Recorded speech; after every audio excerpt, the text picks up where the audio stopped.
What's up, guys, and welcome back to Beyond the Void Horror Podcast. My name is Alex, and today we're going to be doing a spoiler-free review of a movie that just hit VOD called Departing Seniors. It's a comedy horror. Check it out.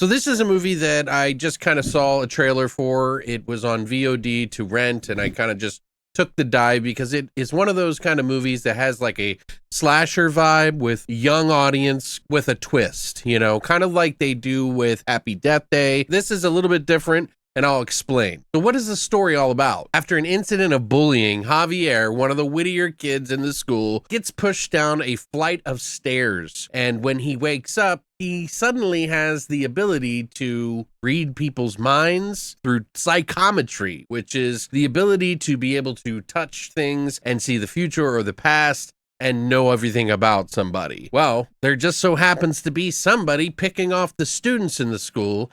And, well, Javier's going to try to figure out who that is with his best friend. This is, like I said, very modern. There is a pretty good dialogue between the characters. Like, the characters in this, I thought, were really fun and kind of upbeat in that same sort of, like, Happy Death Day vibe. Definitely in that vein. Slightly on the more indie scale. The flaws didn't really kind of show themselves until the end of the movie, but before I go there, I just want to say that some of the direction and the writing in this was actually pretty damn good. One of the first things I noticed right off the bat was that the dialogue between the kids, it felt kind of authentic and real in a lot of ways, although there was a couple of moments that probably could have been edited or chopped just a little bit.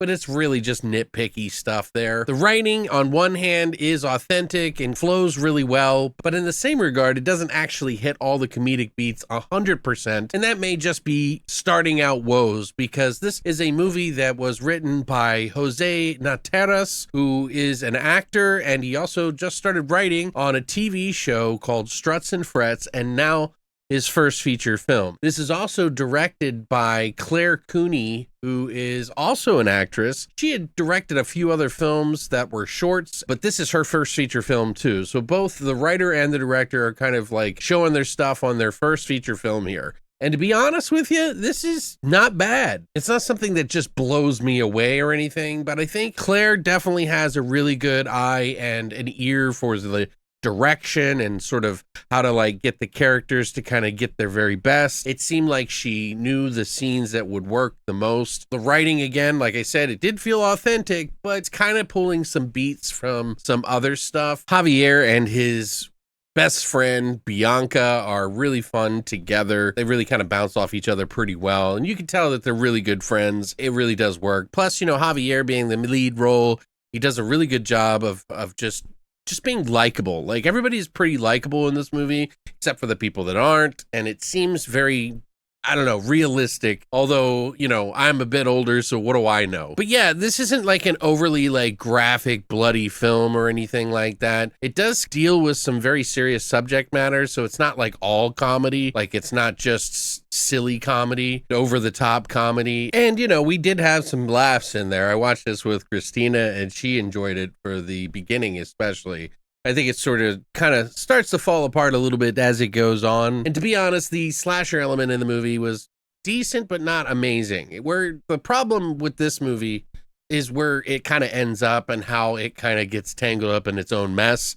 You know, it falls into some of the tropier kind of stuff. I will say that I didn't know necessarily who was going to be the killer. I always try to guess in the beginning, so it's not as completely obvious. At least it wasn't for me. I don't know if I necessarily believed 100% of the motive, but it's more of just a fun movie, so you don't have to take it that serious. But there are some heavy moments in the film. Mostly, they have a lot of levity to kind of balance it out in the film. The end kind of slammed into the wall a little bit. I don't want to say it was bad. It wasn't like a bad ending. It was just kind of a typical ending. And so I kind of lost a little bit of interest towards the end, but I still wanted to see where these characters went because they were enjoyable. They were likable, and I was interested in their lives. Tropes aside, though, it's not a bad watch if you want to watch something in that sort of Blumhouse kind of vibe, but not as overdoing it, you know? I don't mean to compare it so much, but I try to give you the best kind of feel and vibe of a movie so that you know what to expect going in. I actually rented it for like $6. You can get it on Vudu and Amazon if you're interested in renting it. It's up on VOD now. I'm sure at some point it'll come to a streaming service. I wouldn't say that you need to watch it, but I wouldn't say that you shouldn't watch it either. So I would definitely give this one about a 6.5. It was kind of at a 7 to 7.5 range until the very end. It's not easy to wrap up a movie sometimes, especially a comedy. That's one of the hardest things to do.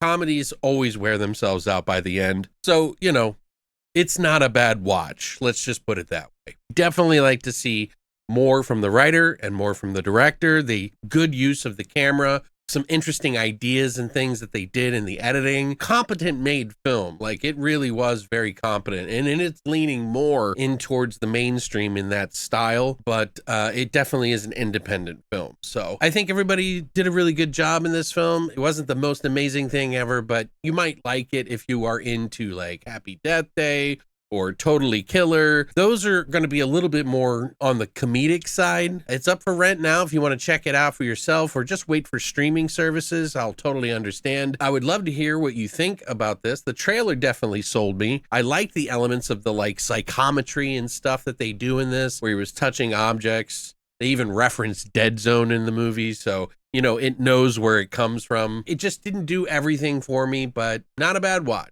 Let me know what you think in the comment section down below. Hit the like and subscribe button if you enjoyed this video. And we definitely have more on the way, so definitely hit that little bell notification to let you know when I have a new video up. But thanks for stopping by, and as always, long live the void.